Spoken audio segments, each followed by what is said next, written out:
Hello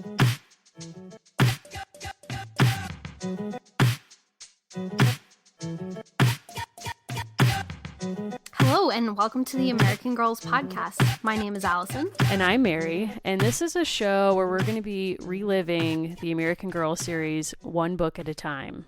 I'm going to just lead with my age and say that I'm 32 years young, and I grew up with the first generation of American Girl dolls. I am as old as Pleasant Company. R.I.P. I don't think that company actually exists anymore. It doesn't. So if you're a person for whom American Girl has only ever been a Mattel product, this might not be the podcast for you.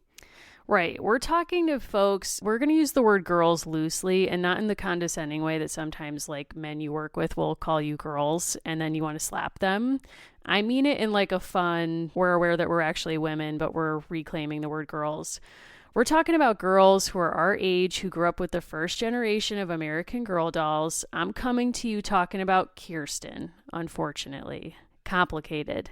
I'm talking about Molly. I'm talking about Samantha. I'm talking about Addie, Felicity, who is the one that we're going to get started with today.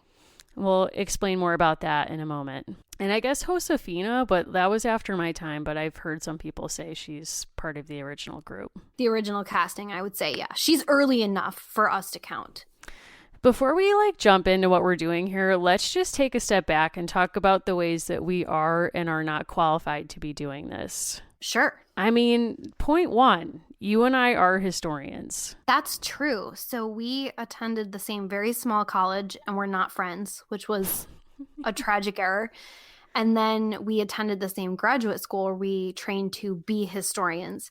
And after about 24 years of education, we decided this would be the way to use it. Right. I mean, it all feels like it's all culminating in this moment. Like when you take the GREs and when you write your personal statement to your PhD program of choice, you're not only saying like, hey, please help me make a very questionable life decision in the age of neoliberalism and capitalism and a turn against the humanities, but also please prepare me to make a pop culture podcast about a deeply cherished childhood love that inspired a somewhat treacherous career path. So that's true. Yeah. I mean, it's kind of tragic, but it's true. So you and I are historians. We're real life best friends. And a lot of these books are about friendship. So we can talk about that. What else do we have going for us? Here's what I want to say from the jump. This is what disqualifies us from a certain kind of American Girl expert. I just want to say this. I'm on Instagram. You're on Instagram. We're following all these AG accounts. And I can't help but just own from the jump, I do not know a single thing about making a doll. That's true. Part of where we got interested in doing this is we remember the original cast. And there are brave women throughout this country and world today who make their own dolls. It's wild. Like, yeah, I don't understand the materials they're using. They're doing custom dolls. They're doing really cool work to kind of redress gaps in representation issues in AG, which is really cool. But nonetheless, like, I look at that and I'm like, whoa, props to you. Second of all, that's not my journey in this life. Like, I can't do it. No, and this will either make perfect sense to you or zero sense.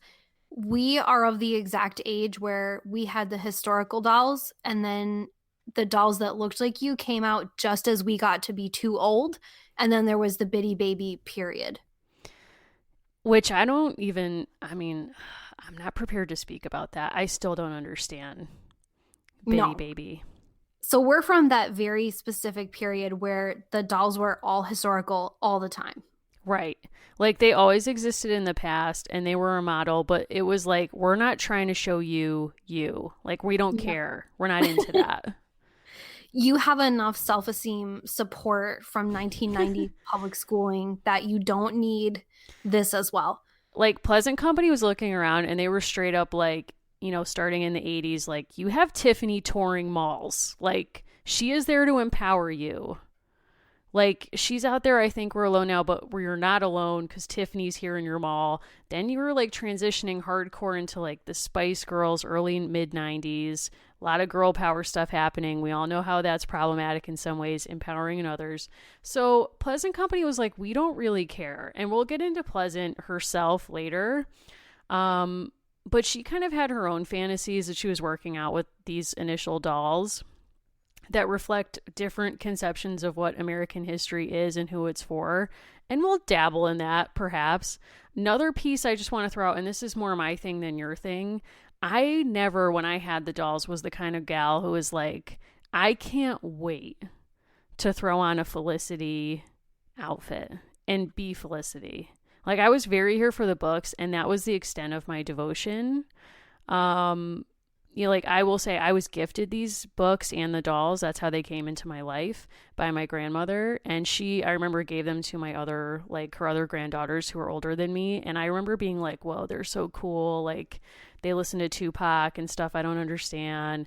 And they got these books and dolls and were basically like, pass, not interested. And if they were, it was into the dolls. For me, it was like entirely about the books, and the material culture of it was interesting to me, and I had some of it, but it was not for me. And again, there's heroes out there on Instagram who are our age, dressing up like the dolls, taking them on trips. Trips I want to go on, take me. But that's not We're my journey. available. We're available. Like, look, you can keep the points. Like, if you take us on a trip, you can keep the points, but take me on the trip. So, someone who is roughly our age who really launched her career on American Girl is Shailene Woodley. Yes. And do you recall why Shailene Woodley is relevant to us today? She starred as none other than Felicity, correct? Correct, yeah. So in the 90s, we had two heroes named Felicity, one played by Carrie Russell, Mm-hmm. the other played by Shailene Woodley. And the Felicity we're interested in for our purposes right now is Felicity Merriman of Colonial Virginia, 1774. Correct. And here's how this show is going to work. So we've told you how we're both qualified and unqualified in living out loud to host this podcast. We're into this because we want to go through the books one at a time and talk about what we do and don't remember from the books, what stands out to us. And we're also going to be covering AG and pop culture. At the end of each show, we'll kind of talk about things online we find, or just things in pop culture that we think are of interest to American girls, defined broadly, this generation that we're a part of.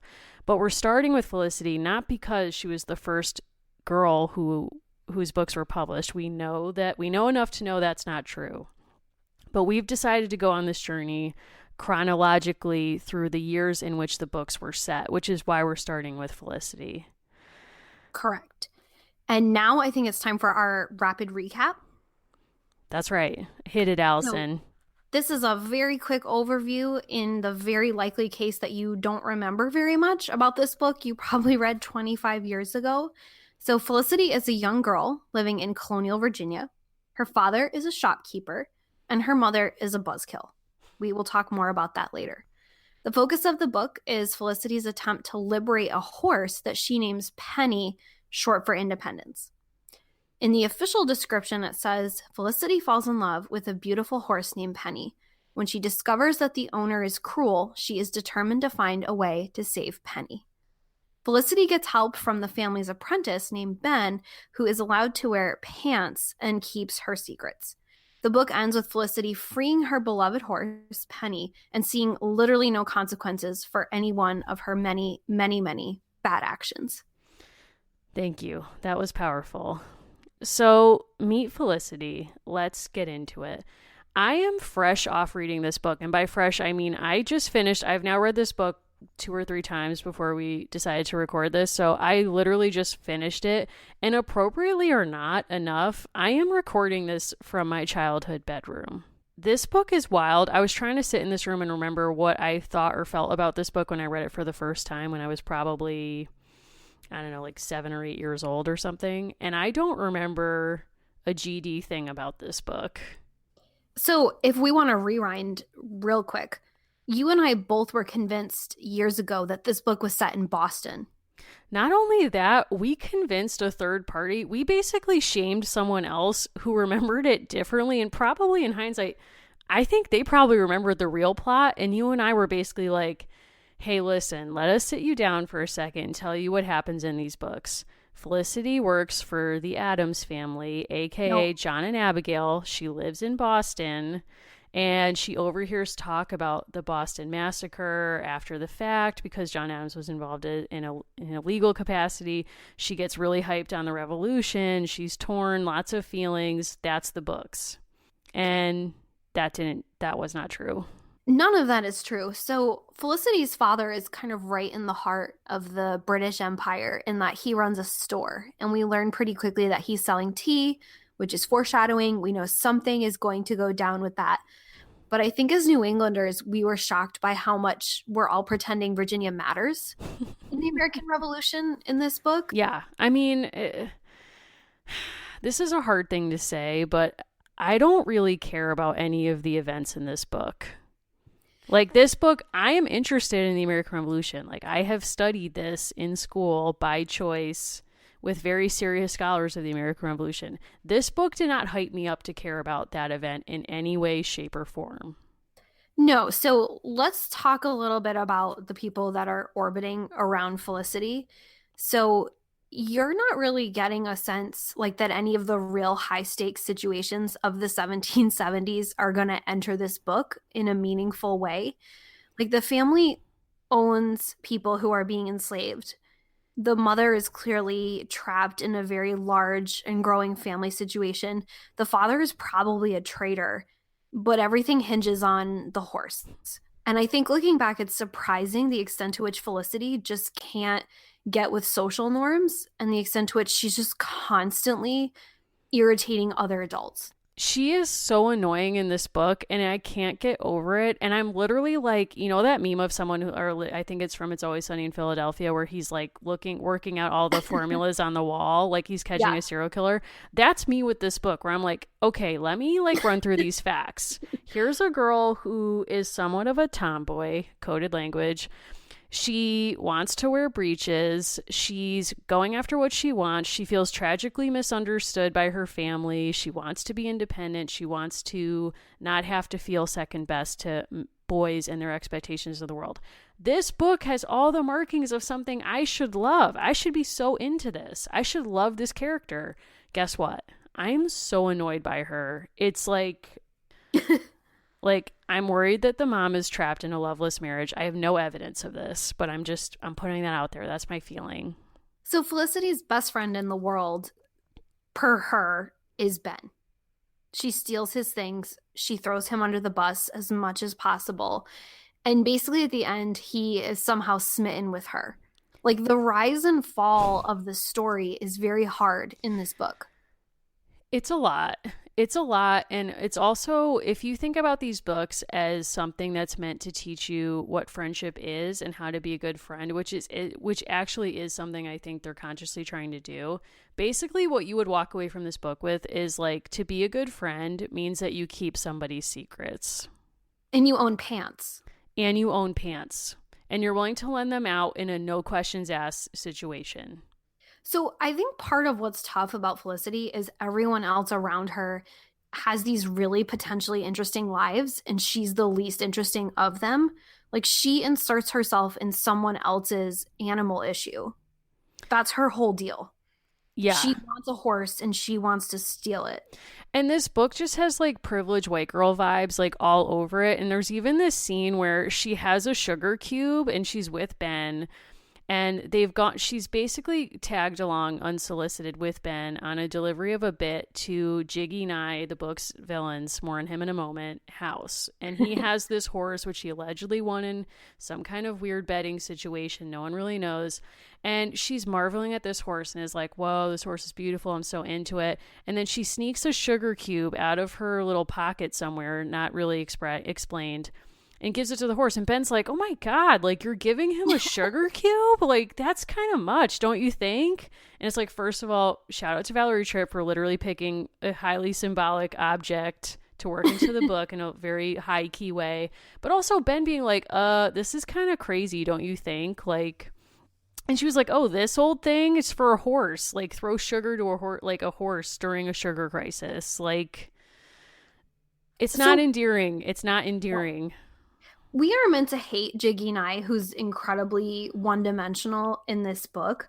But I think one of the heroes that really doesn't get talked about a lot is Mrs. Fitchett. Yeah, fair. So us as adults looking back on this now, Mrs. Fitchett is the one who comes into the store and spills the tea on basically everyone in Colonial Williamsburg.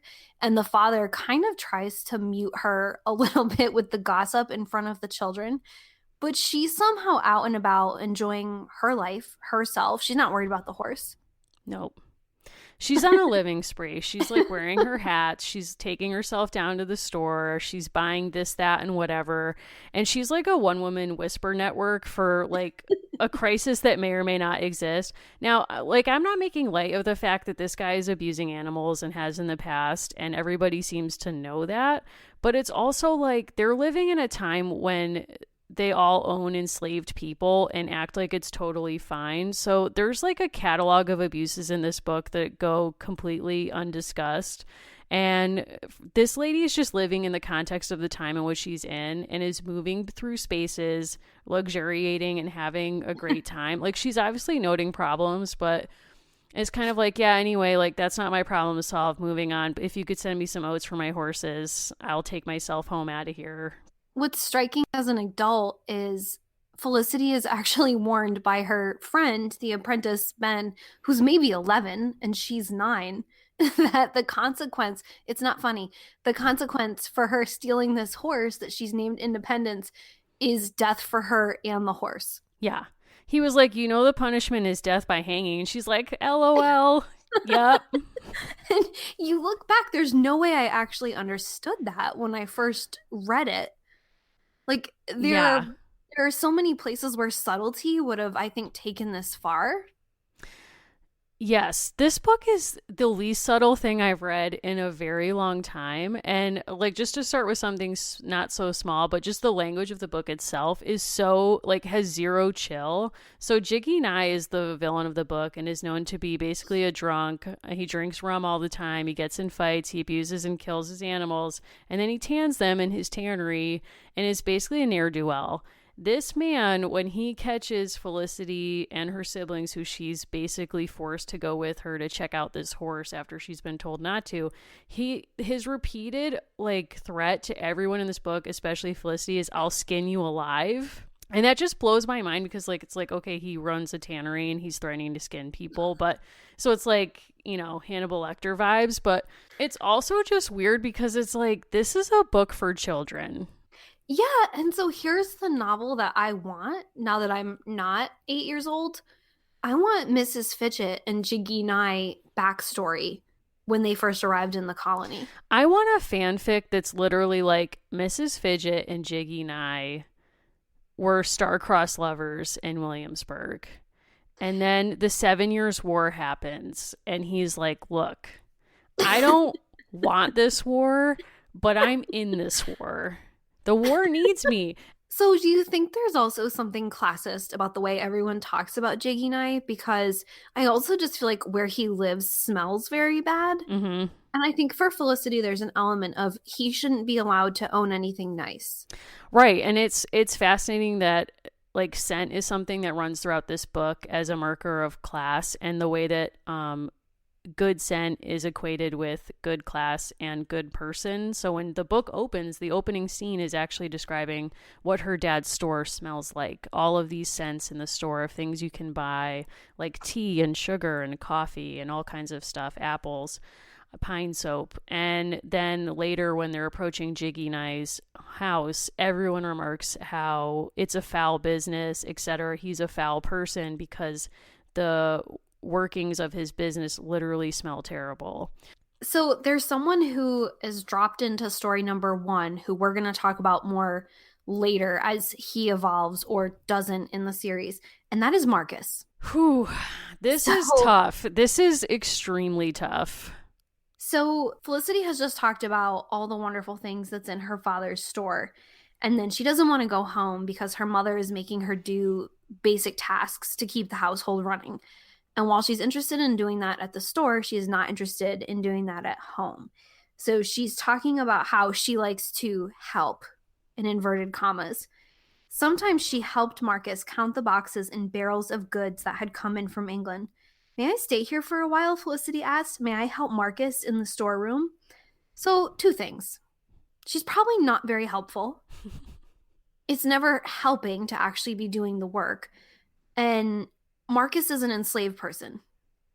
He's not helping. Like this isn't helping dad around the stop. This is your father owns a person who is bound to work here next to an apprentice that he also temporarily owns for a period of time. Exactly. And later in the book, when she's talking about hoping her dad would buy Penny so that Penny would be spared the abuse, her dad basically says, like, look, we have old Bess who we use for getting around, and then we have this other horse that we use for the carriage. And Marcus like has a lot on his plate as is taking care of these two horses, and he's like, he doesn't really have time for one more. And it's like, yes, that's the injustice here, is asking Marcus to take on the care of a third horse. Not As opposed to using your capital to free Marcus. exactly. It's just there's so much weird stuff in this book about like freedom, independence, horses, and stands outside of this, and it's weird that even in 1991, which is I believe the publication year of this book, that Valerie Tripp, even though this book is for 9-year-olds, like 9-year-olds can handle complicated conversations, that she doesn't in some way kind of point you to the fact that there's this big injustice in the house that's a bigger deal than whether or not this horse gets to be freed or not.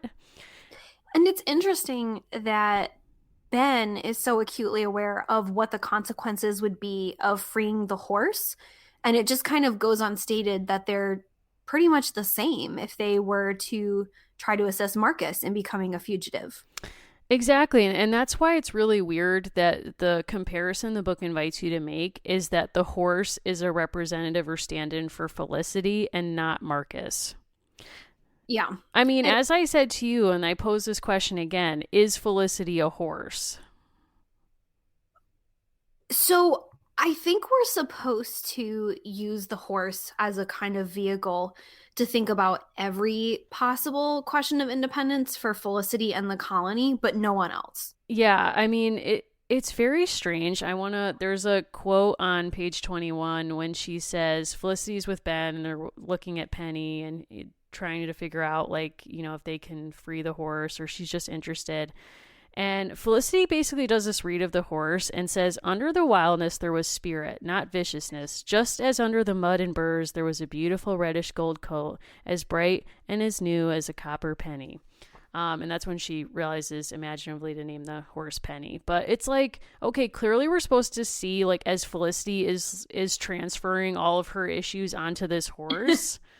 It's kind of weird. It's like there's a lot of moments when Felicity's like, psychologically, like, this horse is thinking this. Like when she's trying to tame the horse, she sneaks out at night to like tame it and then eventually gets to ride it, and then that's how she frees it.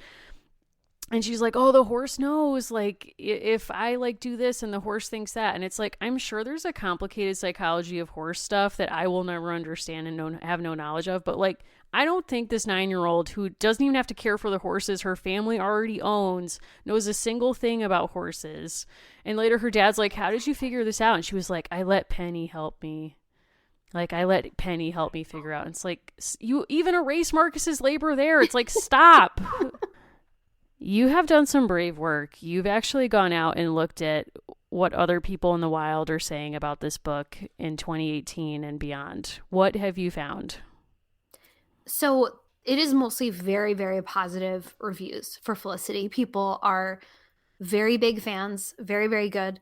But I decided to look at some of the people on the other end of the spectrum, and there's a few people who actually agree with us. And this person is 8 years old, and Of she says, course. Felicity was riding a horse that was not hers. She was sneaking out and lying to her family. She got somebody else's good shorts muddy.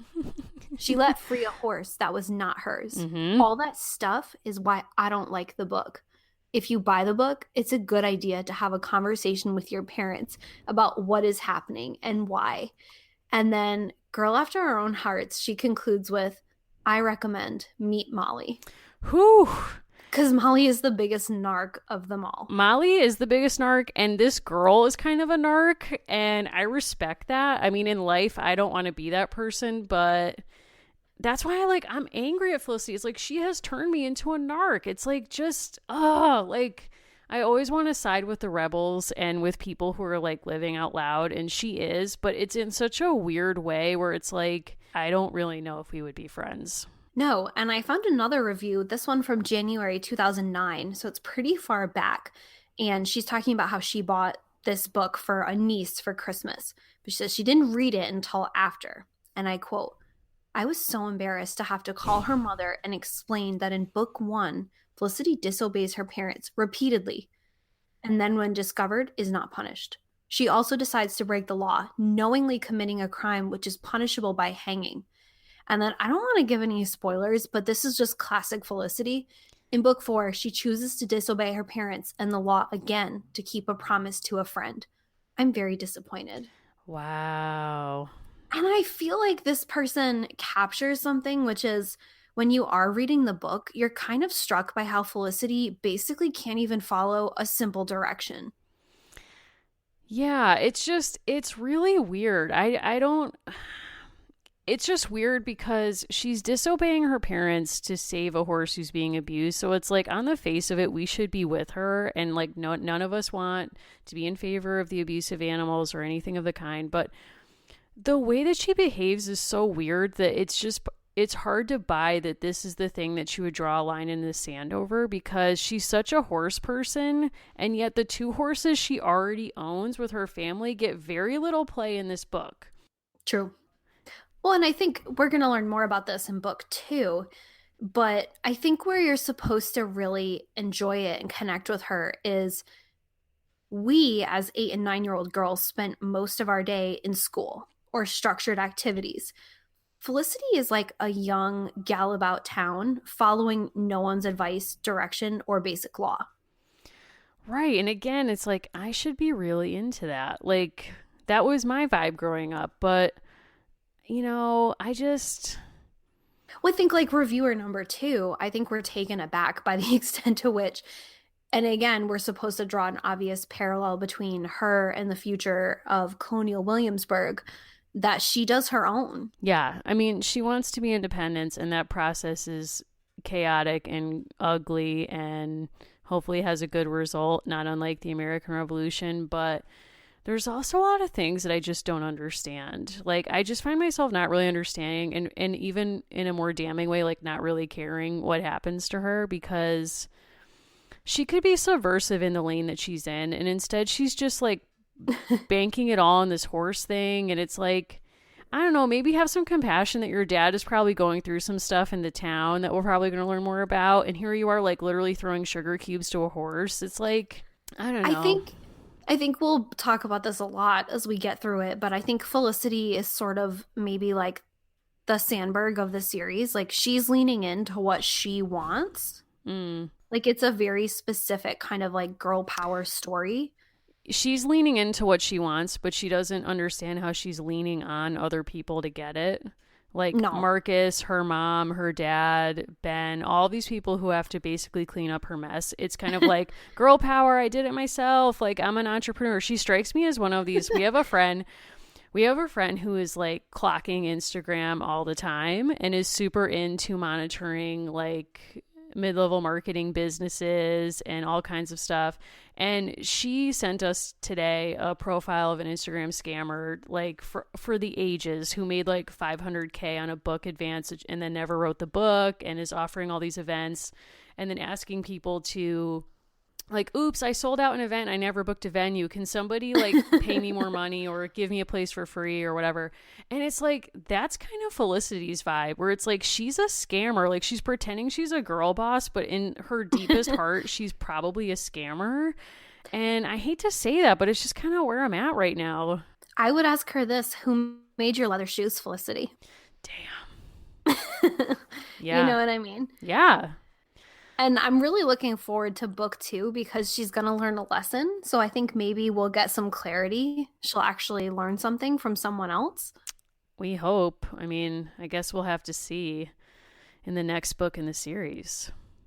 Now, part of why this series, these people have stayed so fresh in our lives is they live on everywhere. American Girl has this amazing new life on Instagram, on the internet, and that's part of how we've really reconnected with the series is other people who love it because at the base of it, we love this content.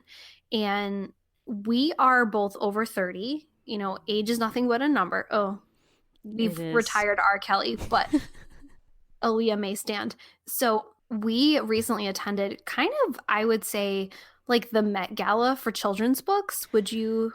I think that's a fair thing to say. Like the looks, the enthusiasm, the energy. Yeah, it was like the Met Ball. So we were recently, very recently, just the other day, surrounded by a lot of 9-year-old girls in their finery. We were in jeans Mm-hmm. and, workwear, and we were at American Girl Live. And let me just be clear, like there is no way to describe our participation and presence at this event that does not sound like the episode description of To Catch a Predator. That like we put ourselves in a space with 9-year-olds and we're like marveling at how amazing everybody looked and like their style was like so beyond ours at 32 and they're like 9 years old and they were just like so adorable and so excited to be there in the way that we would have been at the same age. But like let's be real, Groupon gifted us this opportunity. We didn't know it was coming here. No. And Groupon like basically put it before our eyes and sort of challenged us. And in light of the fact that we're doing this show, we were like, we're going to do this for everybody. We're going to go to American Girl Live and just see what it's all about. Like, it was a whole lot. It's now been 3 days, 2 days since we attended, and I'm still like not sure what we saw, not sure what we No. witnessed. It's kind of like when you are standing before really amazing art, it's very hard to explain it back later. Right. Or it's kind of like if you go to like a cult situation and you're like, huh, this seems like a lot and they're asking me to spend money at every turn and everything they're saying that's framed as a lesson also seems like an advertisement for their product. But at the end of the night, you're like, you know what? I believe in this. Like, sign me up. I'm ready. It was a really beautifully produced story about girl power at camp. And I will say we were able to really feel, not just the 23 or 24-year difference between us and many of the other attendees, but the historical dolls really are not at the forefront anymore. And we were both sort of struck by the fact that the 2018 doll had to go to Mars for her girl power story. They were literally like, we cannot imagine a situation. Like, we don't even know how to visualize what an empowered American girl looks like in 2019. So here you are, literally on a spaceship going to Mars. Like, Going to end Mars. scene, that's it. You can build a robot, you can build a spaceship, but you can't be here. Like, it was so striking to me that they were literally like, yeah, here's like these historicals. Let me just say this. Here's the plot of the play that we saw. It was set at American Girl Camp. Already I'm confused and I'm like distant from it because I never attended camp myself. So it's always shrouded in mystery. Like, what is summer camp? Okay, real talk. If you were a real OG nerd with these books, your parents knew better than to send you to a sleepaway camp that involved intensive activity. That's probably true. Although, honestly, and this gets to my next point of the one I identified with and why. One of these girls, so the premise is they're all getting there on the first day of camp, and they've all brought with them their favorite American Girl doll. And the girls they pick are the historic dolls, but for the girl who brought the 2018 spaceship astronaut. And these girls, the dolls all come to life at various times to coach them through different challenges of being at camp. First of all, I was kind of confused because the person who plays the camp counselor was a mix between that like insurance lady Flo and Molly Shannon as Superstar and like someone just like super hyped up on a Four Loco. And maybe this woman as an actor like needs to do that before she comes out. Like, I don't really know what her prep is, and like, God bless, she was entertaining. All the other actors are like just out of college, so they're not like child actors playing children. They're like oddly 22-year-olds playing 10. I don't know like what age they're supposed to be. And there's like a nerd, there's like an emerging artist, there's the scientist who is like with the astronaut, there's Yeah, the future exactly. star who is like the Motown historic doll.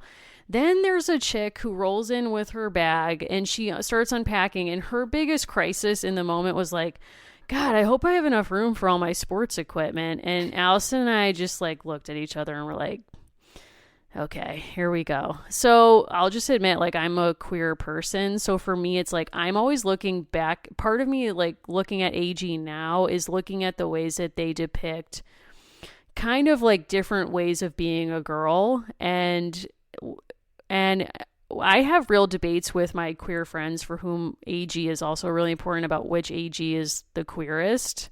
And we will maybe have that debate on this show. We have a very good friend who thinks it's Samantha, and I'm just going to say that it's Molly and like know that that's true. But in the play, the girl who is kind of a tomboy, coded language, has a crisis and runs away and to console herself runs away to the basketball courts. It's like, okay. And her historic doll is the one that's set in the 1970s, Julie question Yes. mark. And she comes in and basically like sings a disco song to her, and there was a disco ball in the theater, and like disco plus basketball. I was like, wow, this is like really made for me. I'm very into this moment in the play. Not for you. It was not for you. I think maybe what the play and the book have in common is in all of the American Girl scenarios, there's a real crisis and a manufactured crisis. Yes. And so the character who's very into singing and her sort of icon is Melody, who comes from the civil rights era and is a singer in the vein of Dream Girls and actual groups like the Supremes. She doesn't sign up on time for the talent show. Not a real crisis, No. like an easy mistake that could have been avoided, much like many of Felicity's problems. She then turns to Melanie, who has actual civil rights causes that she fights for with Martin Luther King for how to get through. Yeah. And I think maybe what's so interesting about all of these books is the scale of problem is always so all over. Yeah. It's really, but their reaction to each is the same. So it's Yes. like constantly like a really hyped reaction to something that can be really small. But like, okay, there's another moment where this girl in the play, is like, yeah, you know, like I'm afraid of lightning, guys. I didn't want you to have to see my fear about stuff. Didn't want to have to admit I ever could be afraid of something. I don't like loud booms. And they're like, oh my God, we're here for you. And then her historic doll, they all kind of like disappear, and the historic doll comes back in. And her historic doll is the Hawaiian girl whose name is, it escapes I me right think it's now, Nanea. Nanea. And Nanea's like, just super cash, is like, you know, I know what you mean when you're afraid of loud noises. There was a lot of loud booms that day at Pearl Harbor, and you're like, oh my God, like these are not roughly even comparable like situations. And I think what's interesting is we can both understand that I don't know what you're really learning from those kinds of comments, and yet we read these books and we're proof that they work to make you interested in learning more. They make you interested to learn more, but I do worry that that kind of comparison of problems makes you a bad, it doesn't really help your ability to empathize, because the books are both like trying to teach girls about history and the fact that you can see yourself in history as a woman, which is a very like 1970s revelation in history, but it's also trying to teach you how to be a person in the year that you find yourself in. I think again because you understand that you read this as a child, you were different. Books haven't changed, you have. I don't even know though that I really relate anymore to the adults in the book except for the town busybody because I think the parents are so one-dimensional. The parents are so one dimensional, but just to like, the thing that bothered me that I was saying before was like, if you're a young girl reading this book, or if you were watching that play that we saw, and if somebody comes to you and says like, I'm afraid, or like I am feeling insecure because I have this problem, the way that they teach you to deal with that is basically to respond with like, me too, but worse, like, but bigger. Yeah. Where it's like, Yeah. oh yeah, like you're afraid of lightning, well, like, whew, I was at Pearl Harbor. And just another callback because it was such a an intense moment that got like zero unpacking. One of the young women is afraid of the promise of camping out of doors, and another one of the young women says to her, "Well, my mom camps all the time in Afghanistan." And it's like It was that's what rough. just really it's just really also not a good time to introduce that information about your family because now nobody knows what to do with that. Yeah, it was very roughly handled. Like honest, like all of their personal revelations, it was just very very strange. Now, all the kids who were there seemed super into it. Yeah. So, like, maybe we're just like too, obviously, like, we're way too old for this content, for that particular, we weren't the desired audience, but there we were. But it is weird now to read these books as adults and say, like, geez, do I see myself in this book anymore? Because well, I remember when I read these books, I think I really identified with Felicity, or I thought she was really cool. And now it's like, as you're saying, you look back and you're like, geez, I really feel for these parents. Like, they have this girl who just won't, who like constantly complicates their life in unproductive ways. And the dad seems to be charmed by it. And the mom just seems completely like she can't even imagine why Felicity would have an issue with the roles that have been prescribed for the genders in Williamsburg. I will It's, say this. If I was an apprentice in a precarious situation and you took my church pants to go ride a horse you didn't own, you're cut out. yeah, Because we learn later that Ben is getting reprimanded, which is really serious when you're an apprentice for not having the right pants for church. And Felicity's giggling in the back. And there's kind of a line in the beginning of the book where she's like, Ben is so quiet, I forget he exists. And it's like the stage is being set for narcissist Felicity to take over his life. yeah. And it's going to happen. Also, because he's a social inferior to their family, so she can control him. Right. It's like back to that lean on thing. Like she's leaning on literally everyone in this book. Even her toddler brother, she's like, and you will be coming with me to see this violent horse. Thank you. So I will say this, and we will talk about this more as we evolve in our conversation about Felicity. I know that a lot of why I was so charmed by her is she had the best accessories, the doll. And this is also where we differ quite a Right. bit. That's true. I know that she has a cape that is going to come out. We haven't seen it yet, but it's a very fierce cape. And I do remember that being an accessory that you could buy for the book. I don't think it's in this book in any of the illustrations. I guess we'll see. I know the fall is upon us in this book, or I mean, I think we end the book in the fall. So maybe the cape will come out, Alice, and maybe you'll get to see it next book. I still have Felicity's cape that I made with my mother. It's dark red. Into it. And I think we'll have to post on our IG your photos of you in capes at historic sites. Of course. Like, we love to go to house museums. We love going to historic sites together. We just went on a vacation to a Shaker site this past summer that was kind of wild. One of the tour guides just low key told us that gravity was past tense. She was like, yeah, anyway, the floor is pitched in this laundry room because, you know, this was back when people believed in gravity. She saw Wicked and she took something really different. She away walked from away it. from that musical with a different takeaway. We also met another really lovely person that I'm convinced is Mother Ann reincarnated. Still with that. So anyway, that's our life outside of this podcast. We love doing stuff like that. Allison will put on historic clothes at historic spaces if allowed, and sometimes if not allowed. Correct. And Don't have it out if it's not for everybody to put on. We also want to have time each episode where we talk about American Girl out in the culture. yeah, so we want to get into pop culture AG in kind of the last segment on our show. And this is a space where we're going to kind of talk about or feature AG content we find online or in the wild that's of interest, and or content of interest to AGs today. So for our first thing that we want to feature is something that you saw, Allison, online. That's correct. And so we mentioned at the top that we're kind of just a little bit too old to really have had the dolls that looked like us. I got Josefina when I was too old to get Josefina, but we'll talk about that some other time. And part of what was a big turn, especially with Mattel acquiring the company that makes American Girl dolls, was having dolls that looked like you. And so, in a lot of ways, this has been really important because it gives people who don't often feel represented an opportunity to have something to really make up all these creative stories. And they've really expanded the universe a lot. but there's still places they haven't gone. So we recently signed a petition. We hope that you'll support it too. And it's on change.org. And it comes from a mother named Beth Scott. And she is trying to get the Mattel Corporation to make an American Girl doll that will look like her daughter who has Down syndrome. So they're about 6,000 signatures short. They're trying to get Mattel to respond to this. And this has been one of a few different petitions that we've seen. This is just the most recent to really try to expand and to make sure that everybody feels like they can be part of and represented in these stories.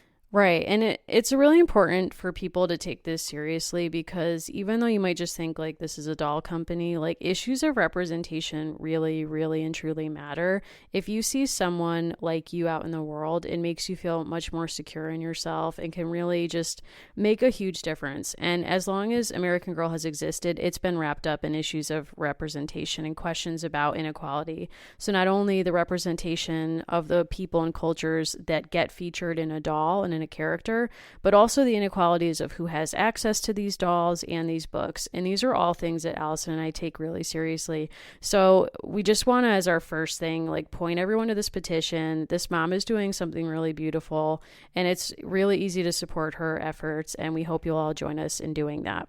Absolutely. The second thing that I want to get into is by no means as serious as what we've just said.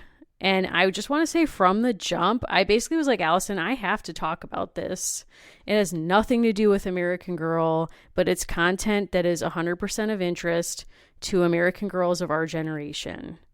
And it's something that's also about inequality, and it really grinds my gears. And every single year I get really upset when this cycle comes around. And Allison knows this. She prepares herself for this. And that's the Rock and Roll Hall of Fame. Yeah, I'm prepared. I know what this is. Okay, Allison, I know you've heard this 500 times from me. Here we go again. First of all, Karen Carpenter has never been considered for inclusion in this body. Point one. Which is why we've talked about it's just illegitimate from the start. This institution is crap and it's total garbage and it's a white male fantasy. And I know that. Like, I know that in my heart. And I know that they're basically, it's an old boys club. They only vote in the people that they care about. And only, a very few women get voted in. And it's not at all representative. And people of color are not voted in the same numbers or in as timely a manner. It's like trash. Like, I know that. And yet other people take it seriously. And it's a marker of recognition that matters in certain areas. So I don't think that they have any street cred at all. And which is why it blows my mind that this bothers me every year. It's like, I know it doesn't matter. Like the year Nirvana got voted in and Bikini Kill has never even been considered, I literally wanted to throw my computer across the room. But what's the specific acts this year? Okay, so they announced, as they do, they announce their ballot, and then there's voting that goes on, and it's like public voting, and then they accept a limited number of people off the ballot every year. So there are certain bands that hang out on the ballot for years. Karen Carpenter's never even been considered. Don't want to go back to that, but it does really bother me, and I'm just putting that out there. Anyway, this year they announced finally who was accepted last month, and I just want to get into that. So this is the incoming class of 2019. The Cure, Def Leppard, Radiohead, Roxy Music, The Zombies, Stevie Nicks, and Janet Jackson. Okay, so some of this is good. No, let me get into this. This is why I'm upset. I'm almost throwing my Felicity book across the room. I am so charged up about this, Allison. Janet Jackson. Let me just pause after I say her name. Janet Jackson. Dare I say, this is kind of Felicity behavior. No, and this is what I'm saying. That's why I should like Felicity. It's like, I get it. I'm ready to boycott stuff. I'm ready to free a horse. I'm ready to do whatever, but she just annoys me.